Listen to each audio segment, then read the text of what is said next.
नमस्कार, मैं प्रद्युमन जोशीला। 2029 में हरियाणा में किसकी होगी सरकार? कौन सी पार्टी बनाएगी राज? आज हो जाएगा फैसला। जी हां, आज वो नींव रख दी जाएगी जो 2029 में सरकार बनाने के काम आएगी। इस वीडियो में हम आपको विस्तार से बताएंगे कि आखिर आज ऐसा क्या होने जा रहा है जिसका असर 2029 के विधानसभा और लोकसभा चुनाव में सीधा सीधा पड़ेगा।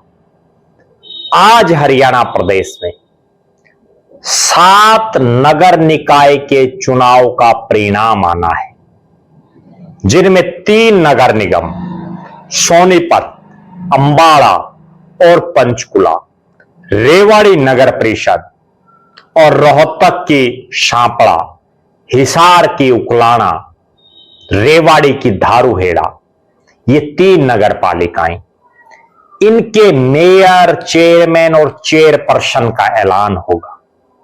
इनके पार्षदों का ऐलान हो जाएगा।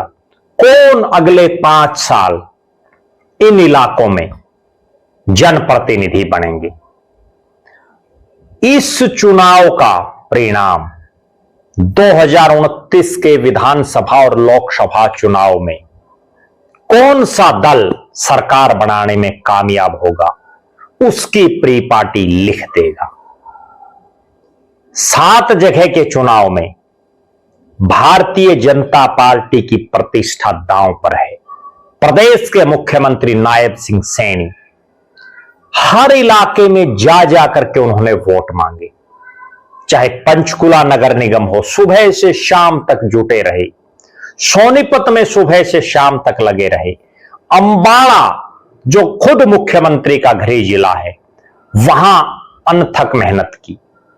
रेवाड़ी में राव इंद्रजीत सिंह के साथ मुख्यमंत्री ने वोट मांगे। धारूहेड़ा हो, सांपड़ा हो या उकलाना, नगर पालिकाओं के चुनाव में भी कई कई जगह मुख्यमंत्री के कार्यक्रम हुए। ना केवल हरियाणा के मुख्यमंत्री नायब सिंह सैनी के, बल्कि बीजेपी के हरियाणा के प्रभारी डॉक्टर सतीश पूनिया हों, बीजेपी के हरियाणा के सह प्रभारी सुरेंद्र सिंह नागर हों, भारतीय जनता पार्टी के प्रदेश के अध्यक्ष पंडित मोहनलाल बड़ौली हों, यहां तक कि दिल्ली के सांसद बांसुरी स्वराज हों, मनोज तिवारी हों, इनके इतर हरियाणा प्रदेश में संगठन हो या सरकार, मंत्री हो या पदाधिकारी, विधायक हो या कार्यकर्ता, सब बीजेपी को जिताने के लिए जुटे रहे। इस चुनाव में 7 जगह बीजेपी की प्रतिष्ठा दांव पर है। अगर एक जगह भी बीजेपी कहीं हार गई तो 2029 के चुनाव में उल्टी गिनती शुरू हो जाएगी। कैसे? 2019 के चुनाव से पहले भी नगर निकाय चुनाव के जरिए बीजेपी की एक हवा बनी थी। उस हवा का फायदा पार्टी को मिला। विधानसभा के चुनाव में सरकार बनी। इसी तरह से अलग अलग जो निकाय चुनाव में जीत विधानसभा और लोकसभा के चुनाव में सुनिश्चित जीत में बदल जाती है। बीजेपी अगर एक सीट पर भी कहीं हारी तो बीजेपी के लिए अगले चुनाव में मुश्किलें खड़ी हो जाएंगी। क्यों? क्योंकि भारतीय जनता पार्टी को शहरों की पार्टी अक्सर कहते हैं। प्रदेश की वर्तमान में भी ज्यादातर शहरी सीटें बीजेपी ने जीती हुई हैं।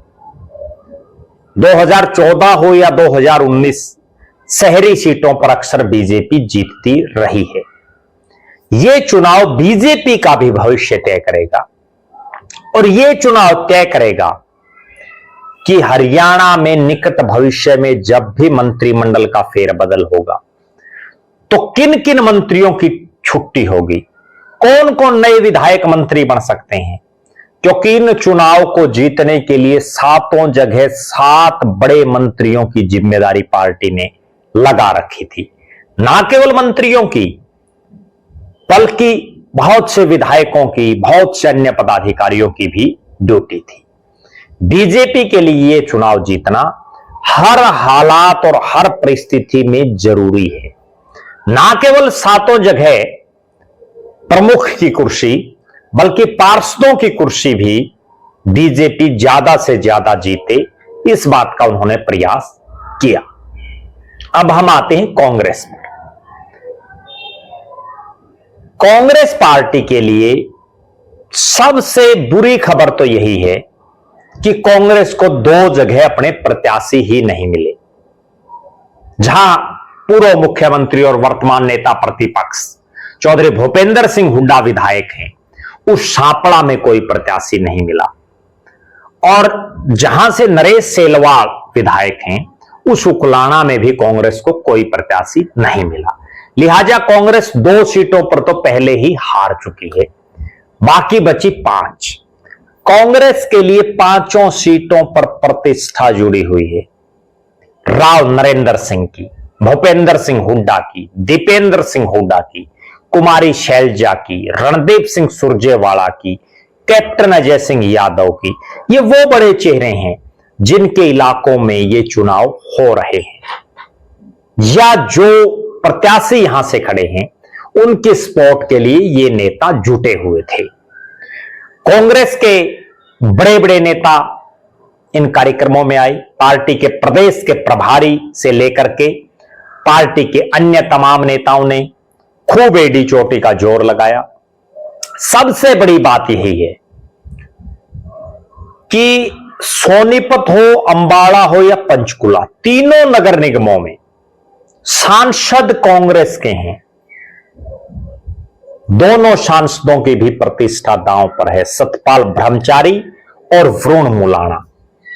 जो कांग्रेस 2 सीटों पर पहले ही पिछड़ चुकी है, इन 5 में से अगर कांग्रेस का खाता भी नहीं खुला, यानी कांग्रेस 0 पर रही, 5 हार गई, तो यह मानिए 2029 में कांग्रेस बुरी तरह से हारेगी। अगर कांग्रेस पार्टी 1 सीट भी जीत गई तो कांग्रेस पार्टी सरकार बनाने की लाइन की तरफ एक कदम जरूर बढ़ा देगी। क्यों? क्योंकि वर्तमान में तीनों मेयर की जो सीटें हैं वहां भारतीय जनता पार्टी के नेता मेयर हैं। नगर परिषद रेवाड़ी हो या धारूहेड़ा, वहां भी कांग्रेस का कोई बहुत लंबा चौड़ा प्रभाव नहीं रहा है। अगर इन 5 में से 1 सीट या 2 सीटें कांग्रेस जीत जाती है तो वो एक बार फिर से राज की तरफ बढ़ सकती है। अब हम आते हैं, क्योंकि 5 की तो कोई उम्मीद ही नहीं है कांग्रेस को, खुद कांग्रेसियों को उम्मीद नहीं मिलेगी। इंडियन नेशनल लोकदल, इंडियन नेशनल लोकदल तीनों नगर निगमों में मेयर का चुनाव लड़ रही है। जीत तो बड़ी दूर की बात है। अगर तीनों जगह में से 1 जगह भी, जी हां 1 जगह भी, अगर इंडियन नेशनल लोकदल का प्रत्याशी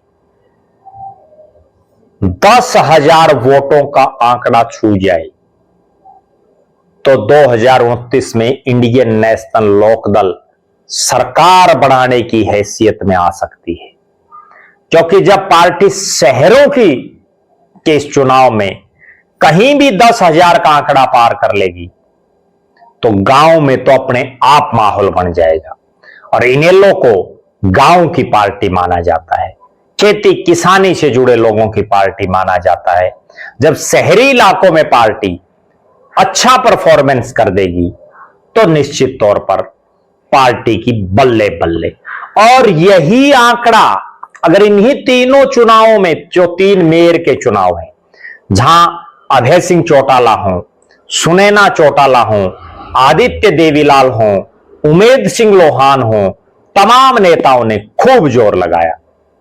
अगर यहां 1000 वोट से नीचे का आंकड़ा रह गया प्रत्याशियों का, तो आप ये मानिए कि इनेलो राज तो बड़ी दूर की बात है, इनेलो की हालात बड़े माड़े हो जाएंगे। अब हम आते हैं आम आदमी पार्टी। आम आदमी पार्टी भी चुनाव लड़ रही है। पार्टी के प्रदेश अध्यक्ष सुशील कुमार गुप्ता खूब घूमे, खूब प्रचार प्रसार किया। इनेलो वाली बात ही आम आदमी पार्टी पर भी फिट बैठती है। अगर आम आदमी पार्टी 5000 वोट भी ले ले किसी भी नगर निगम में, तो आम आदमी पार्टी भी एक बार फिर से सरवाइव कर सकती है हरियाणा में, क्योंकि 2024 के विधानसभा चुनाव में जिस तरह से आम आदमी पार्टी की वीरान माटी हरियाणा प्रदेश में हुई, उसके बाद बहुत से लोग पार्टी छोड़ करके चले गए, बहुत से निष्क्रिय होकर के बैठ गए और आम आदमी पार्टी हरियाणा में खात्मे की तरफ बढ़ गई। लेकिन चाहे सुशील कुमार गुप्ता हो या पार्टी के हांसी के जिला प्रधान राजेंद्र सोरखी हो, बहुत से उनके साथ और भी नेता, उन्होंने खूब प्रयास किए, वोटरों को समझाने का भी काम किया। अब परिणाम आज सबके सामने आ जाएगा कि आम आदमी पार्टी का भविष्य क्या रहेगा। अब हम बात करते हैं जननायक जनता पार्टी जेजेपी की। जेजेपी के दो बड़े नेताओं दुष्यंत चौटाला और दिग्विजय सिंह चौटाला के साथ हिसार में जो एक वाकया हुआ, उसके मद्देनजर उसमें व्यस्त होने की वजह से जेजेपी ने इन चुनाव में भाग नहीं लिया। जेजेपी के लिए इन चुनाव में ना खोने के लिए कुछ, ना पाने के लिए कुछ। उसको तो अगर इन चुनाव में बीजेपी 7 की 7 जगह जीत जाती है तो जेजेपी को फायदा ही फायदा है। फायदा ऐसे है कि वो ये समझाने में भी कामयाब हो जाएंगे कि हमने चुनाव नहीं लड़ा, बीजेपी जीत गई, भविष्य में हम ही हैं जो बीजेपी को टक्कर दे सकते हैं। इसलिए दुष्यंत दिग्विजय चौटाला और अजय सिंह चौटाला की यह रणनीति कि चुनाव ना लड़ा जाए, यह भी कारगर साबित हो सकती है।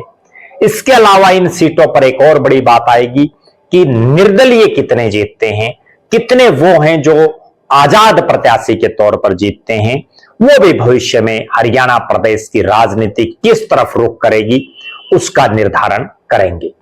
आज का दिन बड़ा महत्वपूर्ण, आज का ये चुनाव परिणाम तय कर देगा 2029 में किसका राज बनेगा। चुनाव परिणाम आने के बाद हम आपको सातों की सातों सीटों पर अलग अलग विश्लेषण बताएंगे। कहां किस नेता की मेहनत से चुनाव जीता गया, कहां किस नेता के कमजोर प्रयासों की वजह से पार्टी हारी, हर जानकारी हम आपको देंगे। आप दर्शक भी जरूर कमेंट करें, आपकी नजरों में सातों इलाकों में कौन जीतने जा रहा है। आप दर्शक ये भी कमेंट जरूर करें कि किस किस नेता ने किस किस नगर निगम, नगर परिषद या नगर पालिका के चुनाव में अपनी पार्टी के प्रत्याशी को जिताने में अनथक मेहनत की, अटूट प्रयास किए। हम उन नेताओं का नाम भी अपने वीडियो में जरूर लेंगे। बहुत बहुत धन्यवाद। आपका अपना प्रद्युमन जोशीला।